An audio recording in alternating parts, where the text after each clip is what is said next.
Welcome back to The Keys, formerly known as the Transaction Care Podcast. My name is Lillian Hernandez, also known as Lilly, and I'm your host. As you see, we have a lovely guest today. She is probably a familiar face or maybe a familiar voice to you. She was episode 28 of the Transaction Care Podcast. So if you haven't already done so, go re-listen to that and then come back and listen to this one. But today we have on Danielle Butler, and she's going to give a brief intro as to who she is, how you can reach her, what she does, and then we'll jump straight into today's conversation. So go ahead and take it away, Danielle. Yes, it's Danielle Butler at the best TC ever on Instagram.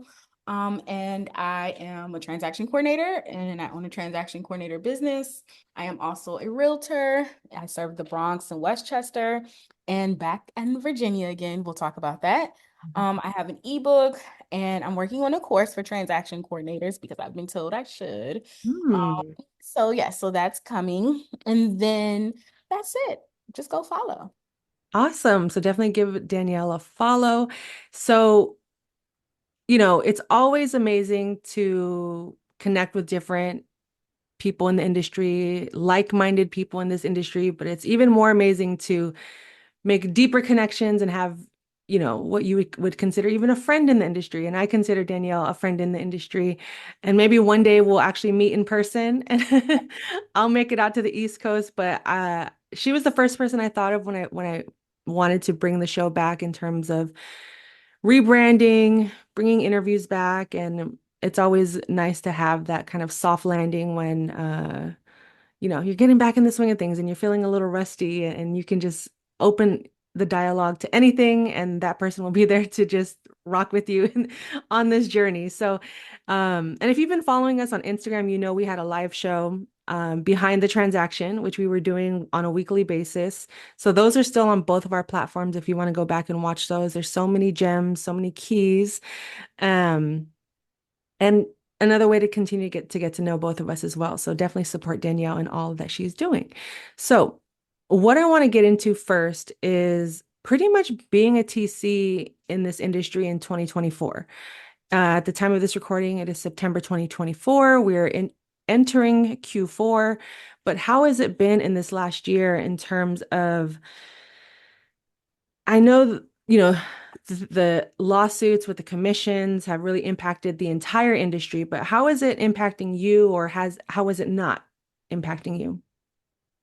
So for me, I would say because I am very much, some people like to say I am a referral-based business, even though I've never labeled myself that. So I have been blessed in the sense that the clients I work with refer other clients that are like them, and most of them are resilient, right? So I have not felt the impact of losing clients or a shift in business because of the lawsuits. What I have noticed is that people in general are more on edge. And Mhm. so I have lost some clients based on there being people issues more so than commission issues. And Mm. so that in itself is kind of like what's been happening. But I will say, because I am a realtor, I do understand that the um it is possible that people could have been affected, transaction coordinators could have been affected by these lawsuits. But I'm a pivoter. So I always pivot, right? So it comes natural to me. For those that it doesn't come natural to, I would say you pivot towards, looking for listing agents. I think sometimes as transaction coordinators, we just want the transaction. You just want that contract, right? But you have to be selective in knowing your clientele and then when you need to adjust your clientele. So I've changed my business model. I think the last time I changed my business model was when interest rates shot up. Mm. Okay, so I went from offering like ISA support and TC support kind of in a bundle package to saying, okay, now only my top producing agents that do this level of business can stay on a retainer, and everyone else has to go to per contract. And I'm getting rid of these ISA services because it's costing me more money, and a lot of the ISA people I had hired weren't as efficient as me. So that Can you just example, define ISA for those that don't know really quick? yes, inside sales assistant. Perfect. Thank you. Mhm. And so I think pivoting is something that most business owners, most entrepreneurs have to master, right? And so with these, if you are being affected by the lawsuit, you are now looking for agents who are thriving with listings. You know, you may not have many buyer agents now. You may not be going to open houses to recruit. You may be saying, okay, now I'm looking at who is Right. the listing agent and I'm email marketing more listing agents from Zillow, you know, or whatever. So pivoting, I think, is the best way to handle that, but you have to be aware of the trends in order to do that.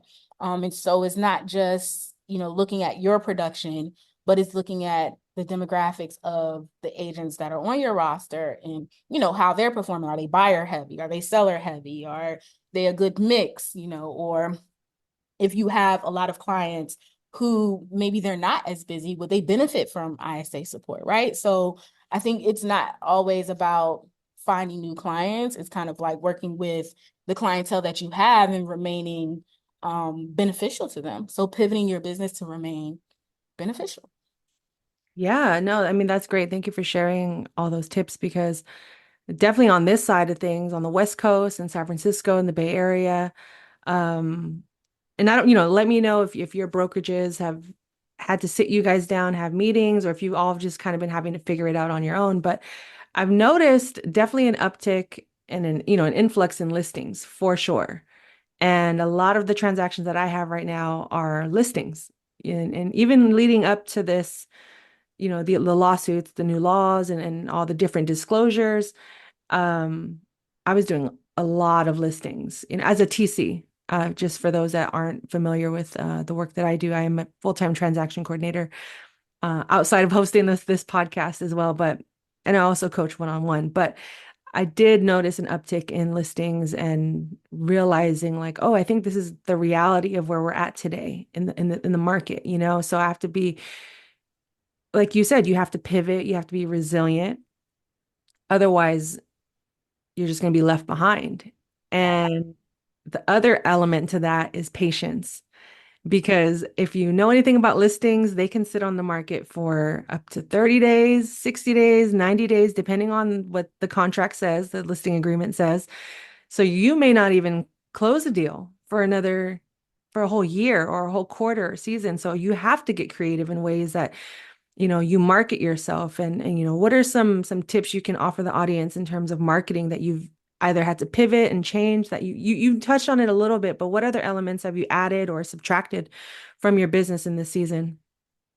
In this season, it's really more so, getting rid of the ISA services. And I did do like small marketing pieces and stuff like that, but I've kind of like scaled that back too and removed it because we are good at the TC side of things, right? And marketing is not necessarily of importance to me. It was something I actually just added because I was like, oh, I see other people are adding, social media graphics. They're doing it like complimentary. But if the people aren't using your complimentary marketing, then why are you spending time creating it, right? Right. So, that's a piece that I took away. And when I renewed the contracts with my monthly retainer contracts, I'm like, hey, this is no longer being, or you weren't using it. So we're not offering it. Mhm. And so that's one service. And everything else has pretty much been consistent. And so overall though, I think what I am working on now is hold on 1 second because they're cutting the grass. I can't hear it, so you're okay. Oh, you can't hear good. Okay. So what I have been focusing on is adding other streams of income under my business. And Okay. so I'm looking at products. I'm looking at, that type of thing versus more so of just TC services because now I'm realizing that yes, TC services are good, monthly retainer are good, but it's good to have an additional stream of income that's more passive. Like I don't have to be as involved in it. And so that's why I've kind of been focusing on building the course. And people will say, like, oh, you're working on the course? Oh, you're still selling your ebook? Like that market is oversaturated, but our niche is not as saturated is I guess is the best way to put it. Like there's not like a whole ton of us just doing it like it's a select few. So Mhm. there's still more people that we can pull into our niche and educate about our niche that it could work for. And so you can't hear that. I hear it now, just Yeah. slightly. It's not I'm too. just like, okay. So, those are the things that I'm focusing on. One, products, passive income, um, right now in 2024. Awesome, awesome. So I love that because I always hear the saying like one is too close to none. You know, Mhm. especially when you're self-employed. I think sometimes we think like, oh, I'm self-employed, I'm a TC, that's good enough.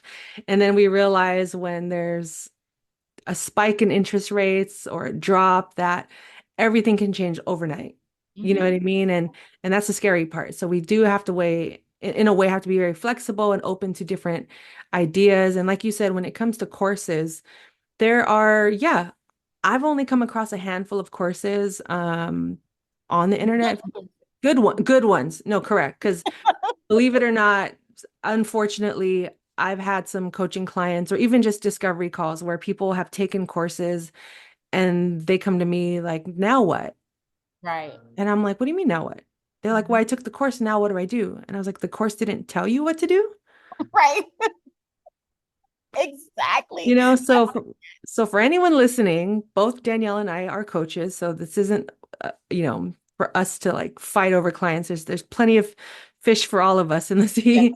Yeah. Um, but I want you to know that if you are planning on taking a course, be it Danielle's or you're coming to me and my Patreon community to learn how to do this, make sure that you know your next at least 10 steps after you have left that course, and reach out to the instructors before you hit that purchase button. And if they're not available to help you in the moment, which is, customer service, that should be an indicator that you're not going to get the support that you need after you've completed the course, Right.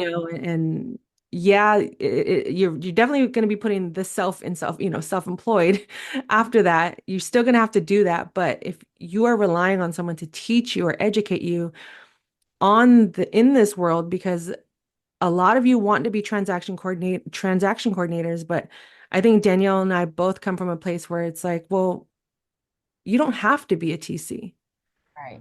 I think we've both had conversations. We actually, on the pre-call, we both realized that it's okay to come to us and realize you don't want to be a TC. And we're Mhm. willing to coach you through that, nurture you through that, or at least point you in the right direction. But if and when you are ready to become a TC, you have resources in this industry you see our faces, you hear our voices, that are reliable. And the thing about building a course too is like, I don't know your market. So you can give us the fundamentals, but you can also sprinkle in a little bit of the East Coast. You know what I mean? And that would separate you. And I could do, if I chose to do one, which I don't know if I ever will, but I could sprinkle in San Francisco, the Bay Area, because it's completely different from Los Angeles, Sacramento. You know what I mean? So it's like we all have something to offer. It's just up to you on what you decide to pick. And I know we're kind of veering off a topic a little bit, but when it comes to, and again, we talked about this a little bit in our pre-call, but social media and your presence on social media, you've been open about social media not really being your favorite. Can you hear me? Yes. Yes. Yes. Oh, okay. So, yeah, I'm here. I just was trying to make sure because it seemed like it was getting loud on my end, but you Oh, said here. yeah, I only heard like a room at one Yeah. point. Oh my God. He comes I'm just go away. But okay, go ahead. What was it? It's all good. It's all good. My neighbor downstairs runs a dog watching service. So it's dogs barking all day. So I'm surprised they're quiet now. He must be out for a walk or or not give him a tranquilizer. I don't know, because usually they're barking all over. I know them by first name. It's Murphy, it's Mac, it's like I know all these dogs, and I'm not really a pet person. So Right. so I'm grateful that I don't hear dogs barking. So little lawn service is all Oh, good, okay. Okay, good. Yeah, I'm just like, sheesh, you just cut the grass. What are y'all doing? He's got to make his money, and Gotta make his money and mind my business. Okay. maybe I'll interview him next. Yes, maybe that's It's who all we should about have. home services. It's just I'm leaving it in too. So, so Mhm. let's talk a little bit about, on the topic of marketing, because I did want to get into marketing a little bit in this conversation, which you've touched on. Thank you for sharing what you've been up to and what you're doing. But when it comes to social media, if you've watched our live sessions, if you even listened to Danielle's previous episode, we are both on two different spectrums of social media. I love it, and I don't I mind being on it around the clock. If I was making even three figures from it a month, I'd be happy. If I could make six figures, even better. I'll take a four. I'll take a five. Whatever, whatever life and the universe and God wants to provide me financially. But at this point, I'm willing to even do it for zero. But Danielle, you have a team member that helps you with your social media, but you also are the face of your content. But you would prefer not to be, on social media as much, but you still use it as a marketing tool, as a tool to generate leads and just to have that basic brand awareness, right? So moving forward, how are you using social media as a tool in your business? Or how do you envision it, at least as a tool in your business moving forward? so for one, I think it's funny because a lot of the clients that I have use social media to generate leads, right? And so sometimes it's a way for me to get a message to them without having to tell them directly. Oh, that's And so I think that is something that I have come to recognize just from interacting with them, doing business, and then like, oh, getting a response from them on something, and then being like, oh, I didn't even know you was really paying attention because I wasn't really for you, but you recognized it. So updates, things that are going on in my business, changes that are happening, I post there. And then of course around marketing towards the course and serving and letting people know that, I am an expert in this field. I think sometimes people have I'm looking for the right word, but are apprehensive about like calling themselves an expert or Mm. um nervous about the fact that like, oh, there's a lot of people saying they're expert on social media. The difference is I really am. Right? Right. So I think, I had to get to a place where I was comfortable speaking from that place of, like I do this. This is what I do and I can help you do it too if you want to. And so that's kind of where I am now with social media. It's more so of a place where one, I can kind of touch base with my existing clients and let them know things that's important because they probably didn't open the email I sent them at Monday at 10. And then Plug, it, plug, plug, plug. Monday at click, 10, click, click, email. right?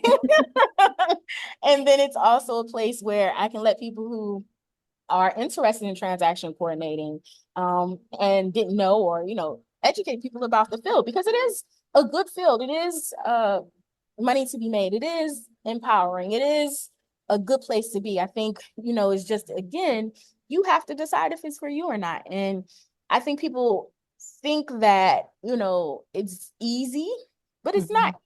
Mhm. And so it requires attention to detail. It requires the ability to guess the next step, be proactive, right? So it's a situation where you have to constantly find ways to try and avoid having to talk to people. Right. So they're like, okay, people keep asking me this. I need to create some type of way to Yes.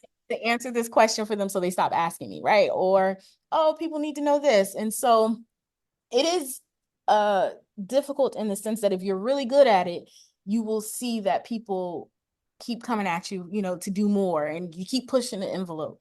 And so if you aren't a person who is able to um stand up for yourself and kind of say like, hey, this is the boundary, Mhm. then it may not be for you, right? Because if you grow, you're going to have to find ways, you're going to be dealing with confrontation, and so that's kind of what it is. I think in terms of because it's a people business. Mhm. So it's like you have to professionally tell people like, hey, you're going too far, or like this is where I'm cut off at, or this is what I don't do.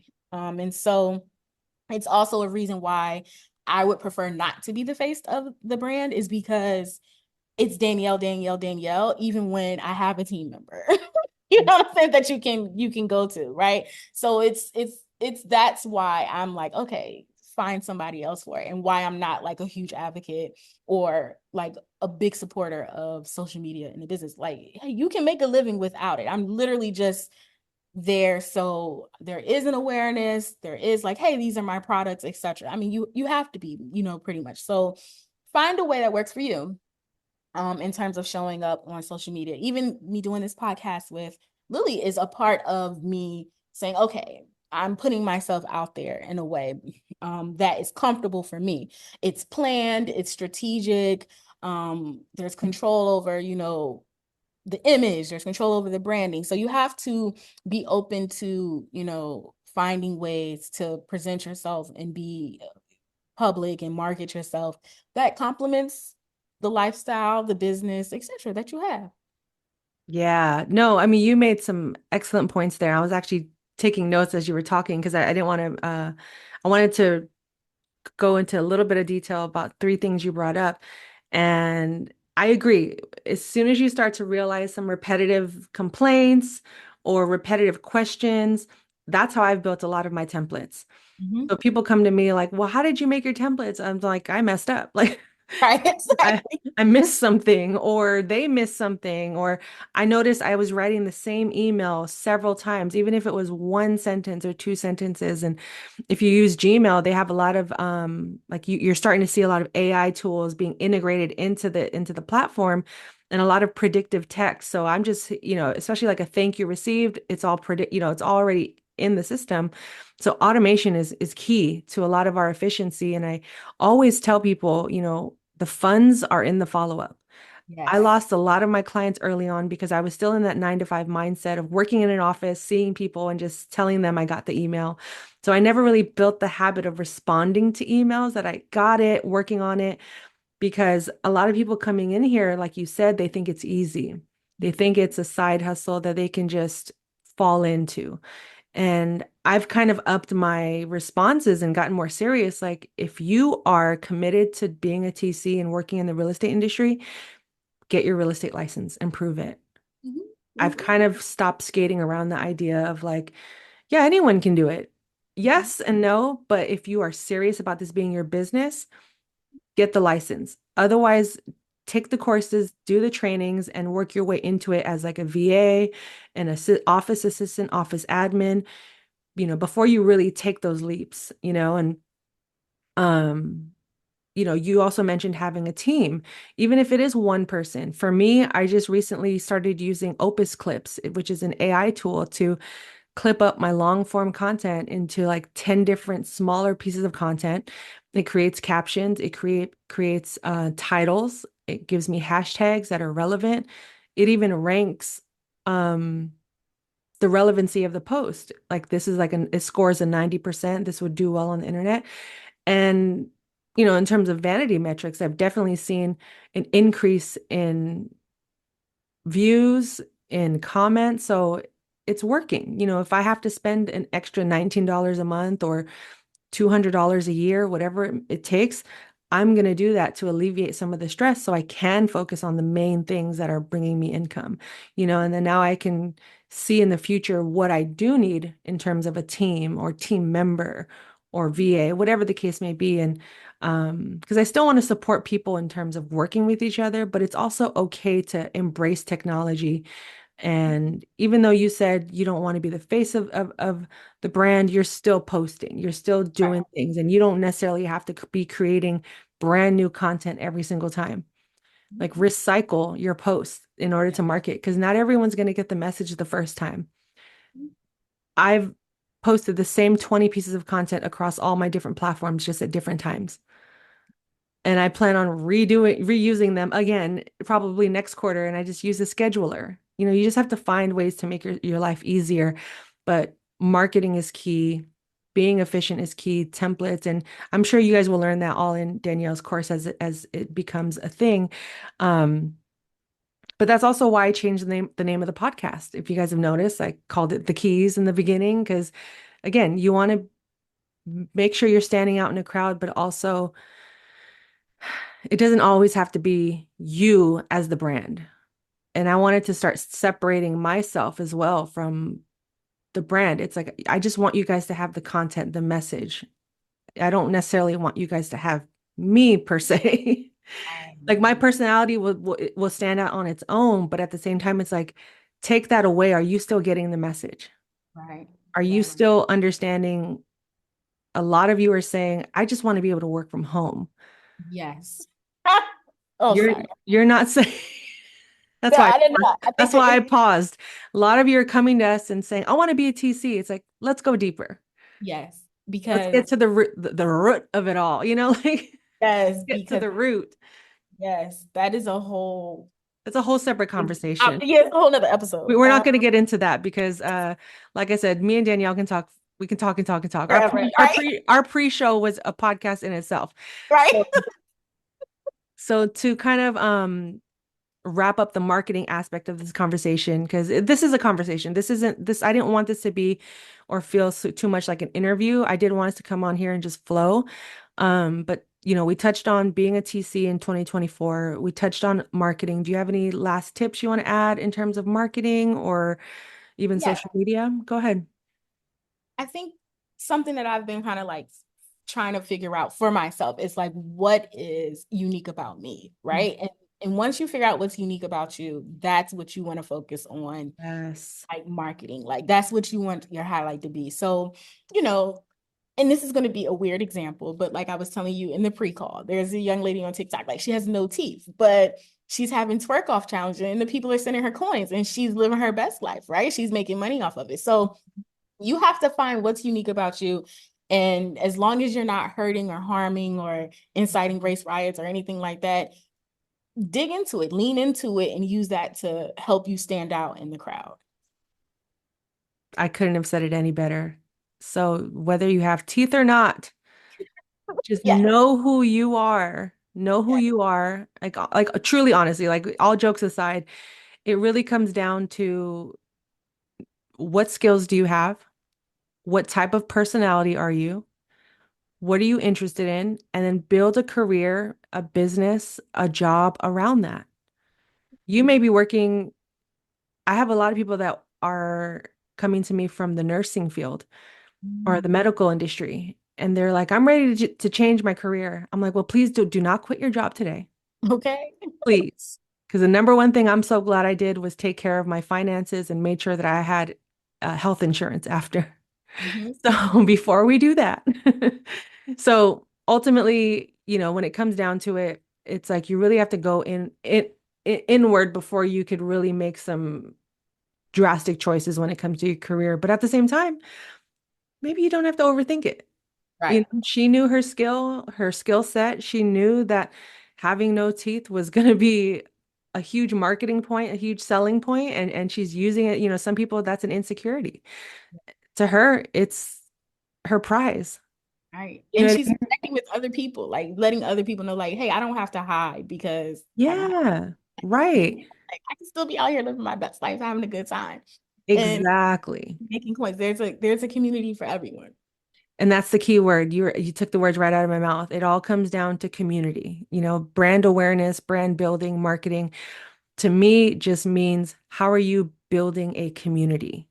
And not just within the social media platforms, but outside, whether it's an email, a phone number, or meetups, lives, uh, masterminds, whatever you want to call it. How are you building community outside of that? And then knowing your personality, whether you're an introvert or an extrovert, finding even that type of community, but also challenging yourself a little bit to where if you are introverted, mix up a little bit with some extroverted people, because you can all learn from each other. You know what I mean? And build off of that. If you like writing, do a blog. If you like speaking, do a podcast. If you like visual, do vlogs. Whatever the case may be, there's so many options for us to market ourselves, put ourselves out there. But I think marketing was a topic I wanted to talk about because it's one of the number one questions I get outside of how to be a TC, but also it's like, how do you put yourself out there? How do you tell people about yourself without feeling sleazy, without feeling like you're annoying people? And honestly, once you get over those, what people think about you, uh, I'm posting too much or this feels sleazy, but also don't be sleazy. Like there's ways around that. But I think we internalize it as sleazy because being a salesperson is not easy. I didn't mean to drop a bar right there.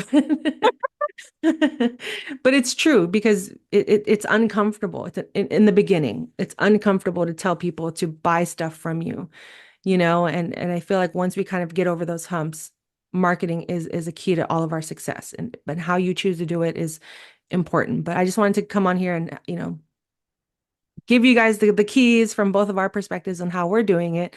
But thank you for sharing that, Danielle. And then just to kind of wrap up the conversation, one of my favorite topics, and I think something that doesn't get talked about a lot in the real estate industry, is our mental health, is our self-care practices, and how we are maintaining all of this outside of just the technological aspects of things or the marketing aspect of things or the legal aspects of things. It's like, they make us take like risk management classes, but it's like the risk is also like, are we taking care of ourselves mentally, emotionally, physically? And for me, I've started taking my health a lot more seriously. I just turned 40 this year, so that was a pivotal, thank you. That was a big that was a big turning point in my life. I operate kind of in decades. So I like that starting over, freshness, that newness. And I was like, how do I want to go into my 40s, not just as a business, but as a person, as someone in this world? Like, how do I want to show up for myself? And then I was like, you know what? I think I've been putting others first too much. It's time for me to go back to me and, do things that I enjoy. And it started with just playing basketball. Then I started playing tennis this year for the first time. And that's a lot of fun because it allows me the space outside of work and outside of my office and my home office because I do everything from home. I'm not a realtor. So Danielle gets to leave her house occasionally and separate from family and friends and just be in her world. So I had to find some ways to get myself out of that home environment. And for me, it's through fitness. And I started playing tennis. I started taking step classes. I also considered going back to college, and that ended up not panning out. I think I registered too late, or I took too many classes when I was in college back in the day, so I couldn't. I don't know. I can't explain to you guys what exactly happened, but I tried. Mhm. So when it comes to that, also therapy, coaching, I'm the type I've learned that I have to journal every single day, if not at most majority of the week, 5 days a week, because that helps me. And that's not necessarily everyone's ways of dealing with their mental health or whatnot, or their tool, that's not necessarily in their toolkit. So that's kind of just some of the things that I've been doing to maintain my mental health and feel good about my job and work and career. And also, like you said in the beginning, getting back to your why, knowing, revising my why I want to do that. So those are just a few things, and I'll tap into that more as the season progresses on this podcast. But I'll turn it back to you, Danielle. Like, what have you been doing, or what do you do, if you do anything? Because that's okay if you don't. I think we all are on different paths when it comes to healing or getting to know ourselves, being self-aware, or how we take care of ourselves. And it's a journey. I can't say I was the same way 5 years ago. This has been Right. a trial and error um, experience. And so, you know, whatever you're open, willing to share, or if anything, it's all good. So as it comes to work, I haven't really I, okay, so I'm literally known as like, what did I, is it, it's not work addiction. They have some other word for it. Workaholic. Workaholic. Thank you. So my husband calls me a workaholic, Mhm. and it's not, I don't consider myself a workaholic. I just consider the fact that I know that I'm an entrepreneur and Yeah, that what I create or do or whatever is in order to be successful at it, it has to be done correctly, right? So, and I'm a planner. So I know, okay, if I'm going to show a house tomorrow, I'm going to have to leave the house. I'm going to have to deal with travel time. I have to do this. So I'm going to do everything that I can possibly do now. So that way, by the time tomorrow comes, whatever comes my way, I have the capacity to deal with it. right. So, um, I may be the worst person to kind of ask this question because I don't necessarily have anything that I do that's related to relieving me, from work stress. I take my computer with me on vacation. Like I'm not really, it doesn't really bother me. Like, I'll send this email and keep it moving. But right after that, I'll probably be drinking tequila too. Like my close clients know, I'd be like, look, I just took an edible. Like, what is, do you really need this right now? Like that's just my close clients know that, so but I've also implemented like a system where now after certain hours they get a text automation, so I think for me is more so I've put things in place that allow me time to myself or grant me time to myself. And so what I would say is that for me, I've had to do things that are more helpful for me when it comes to energy. Mm, I started doing Reiki, and that's because um I have been I'm a very much a okay, why is this? Why is this? mhm, Why did you feel you needed to say this? What did I do that made them feel like that? And so when I've learned that because I am that way, I deal with a lot of energy, right? So I'm drained or I'm tired or I feel like, okay, I've given my all to everybody and it's not just necessarily with people that are clients or that I work with. So I started doing Reiki, which is great, and it's kind of like energy healing. And it does have physical benefits of mhm, doing it. And so my first month was last month and it went well. So that's something that I do, but it wasn't really related to the stressors of work. And then my husband is on his self-discovery thing. So he has been ensuring that we're kind of like eating better, mhm, cooking more at home. So I think that's a huge thing. A lot of the elements and things that we face and the feeling sluggish or the energy blocks and all of that stuff comes from not eating well, so that would be something that I would definitely recommend people get into. But overall I think you just have to again start with how you want your business to run, And so once I realized like people were taking my kindness for weakness and texting me at 7 o'clock about something that can't even really be handled by anyone until tomorrow between 9 and 5, I said, okay, I got to figure out how to get the automated text responder. So now, I have that set up. So, you have to find your peace, I guess, in, the small ways that you can. But if you are a person who is feeling as though it's becoming too much, mhm, then you might want to look at subcontracting. Maybe you have someone, a TC that you subcontract to when you have like too much on your plate. Like, hey, okay, I've got this. Hey, Jessica, do you want to take this on? I'll give you 50% of whatever it is.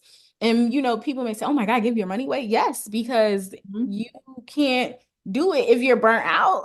You won't be able to Right. continue to make money, so maybe subcontracting can help you if you feel like you're overwhelmed.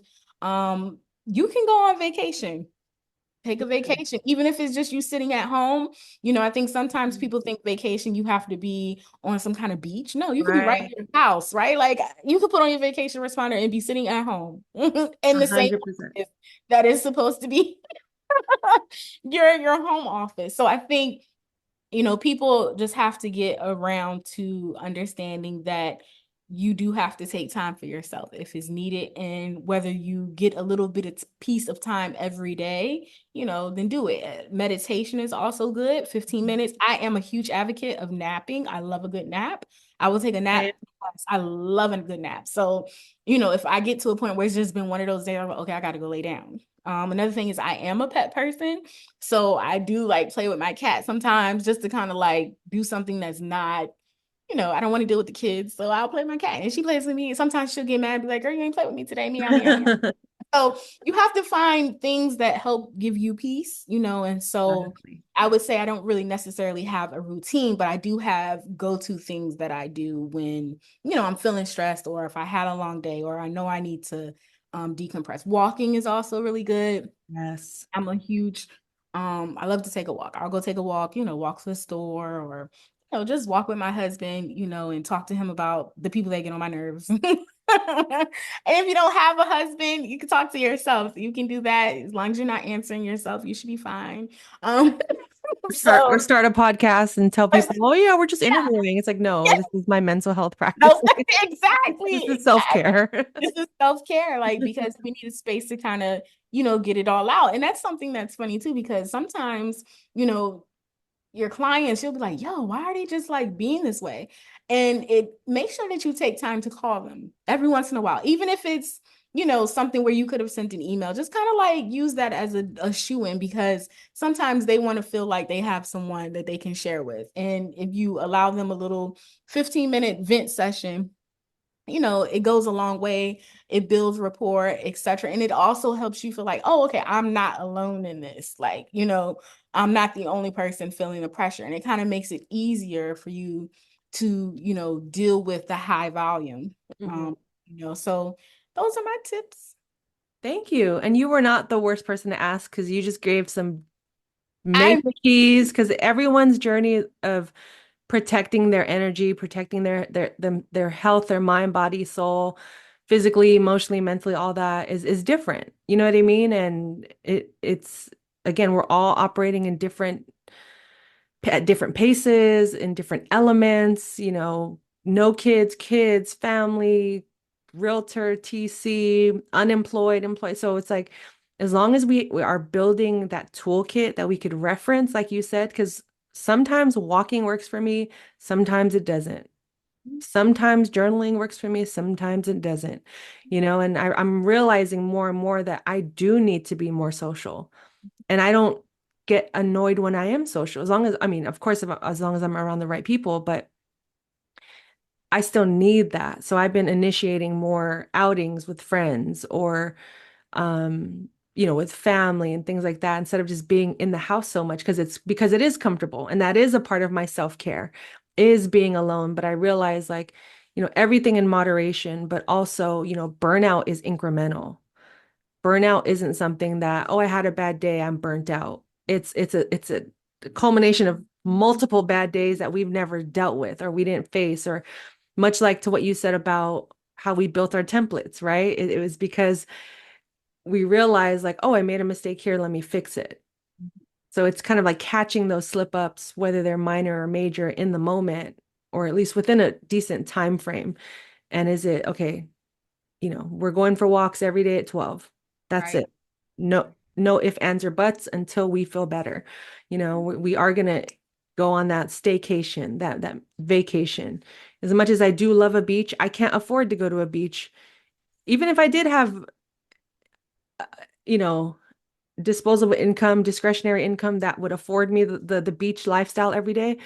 Personally, I love to do work. I love to work. I've built systems, I've built a foundation for myself that work to me is self-care because I enjoy doing it. And this is part of my work, having a podcast, whether it makes me money or not, it's a part of the process to get me to something bigger than I don't even, I can't even fathom. So I'm just learning to be more faithful to the work and meeting my blessings halfway. But at the same time, it comes down to how am I taking care of myself outside of that, not touching my phone as soon as I wake up, unless I have to turn the alarm off or I get a phone call or text from family.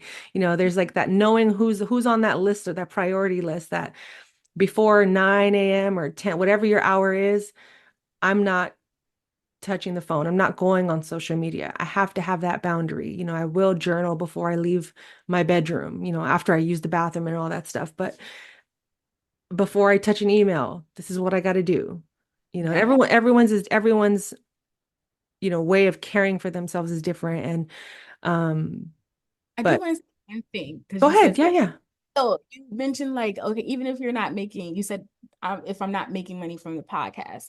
And I think you have to have like blind faith, right? Because like I said, Yes. like, so I do social media, but the intention is not necessarily, I'm not expecting Right. leads if that's the, like TC clients, but you have to do it and understand that even though it may not directly lead up to direct sales, just the presence and the awareness is still can lead to it, right? Because it may just come in the money may come to you a different way, right? Right. So I wanted to touch on that is because that's something that I argue with my husband about a lot, is that he's like, oh, well, you're doing this, but it's not making you money. You can't see that it made me money, but some people have been referred to me based off of something they saw. They referred me to somebody else. They don't even use me as a TC, but they referred me to somebody else because they saw my post, right? So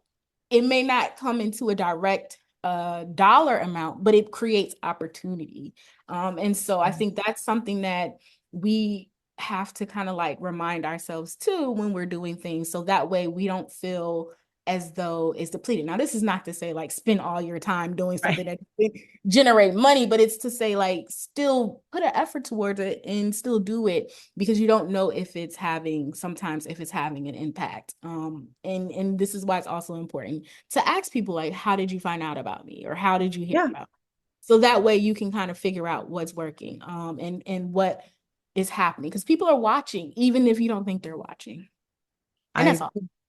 No, thank you so much for kind of wrapping that up because blind faith is exactly I wrote it down. I was like, that's it. That's what it is. Because even with this podcast, and I have to stop saying, I have to catch myself too, because words mean things as well. You know what I mean? And I have to stop saying, even if it doesn't make me money, because you're right, it's beyond the dollar. It's more than the money. It's one, it's opportunities that it can create. It's the opportunity to meet new people. It's the opportunity to work on my communication skills, my public speaking, my level of comfort with the camera, how to use technology that I may be able to apply a year from today on something else, maybe the production of a Beyonce podcast one day. You know what I mean? Like Beyonce, if you're listening, Beyonce. please. That's on her to-do list. That's like her fourth time talking about Beyonce. So she wants to interview you. If I'm Okay. gonna go big, I'm gonna go big. Like She'll even follow you down a hallway. I'll Whatever. follow you down a hallway with a Real stuff. mic, a mini mic, a real mic, whatever the case. But it's like you still have to be audacious and a little bit delusional with your goals, you know what I mean? And you know, so yes, 100% blind faith because it's not the podcast that may make me money or create the opportunities or lead me to the people that I need to meet. It um because it could be like, oh, this is how I met my personal trainer, and then Yes. I ended up being a lifting competitor at the Olympics in 2028 Yes. at 44. You know what I Right. mean?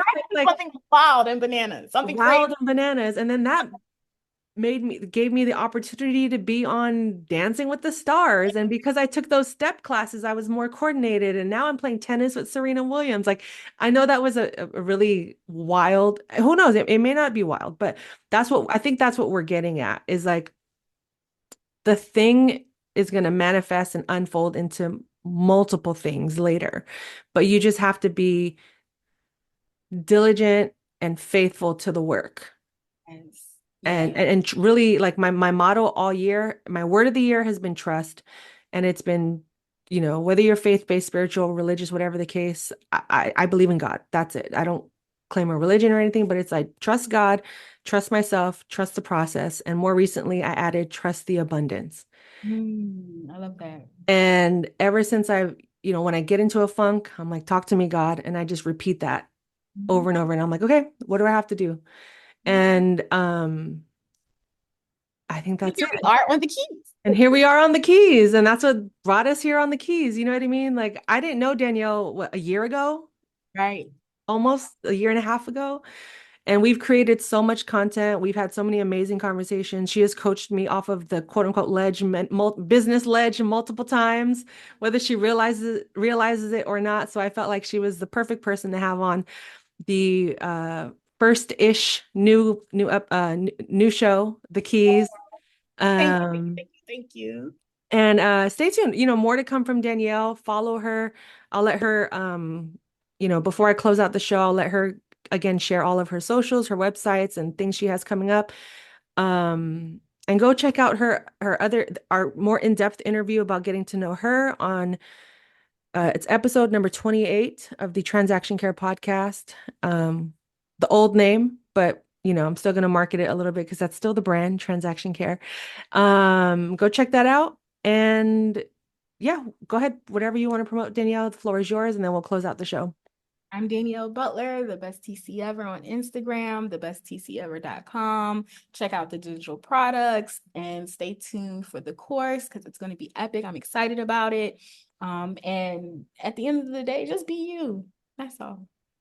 I love it. Thank you so much, Danielle, for being on the show. I appreciate you. And to give me a follow at Transaction Care on everything, transactioncare.com. Also, I have a Patreon. So that is where I host my amazing community members. We're small but mighty right now. We're still growing and we're only about a month old. So we are very new to the world right now as a community. I also offer one-on-one coaching. So if you're interested in that, just visit my website, transactioncare.com. Everything will live under there, the podcast, coaching, Patreon, and whatever else I have coming up. But there will be more Danielle to come. Stay tuned for that. And thank you guys for tuning into The Keys. I like how that sounds. Thank you guys for tuning into The Keys. This this is the beginning of something new. So we'll see where this takes us. Blind faith, right, Danielle? Yes, not faith. I have a good one. All right, have a good one.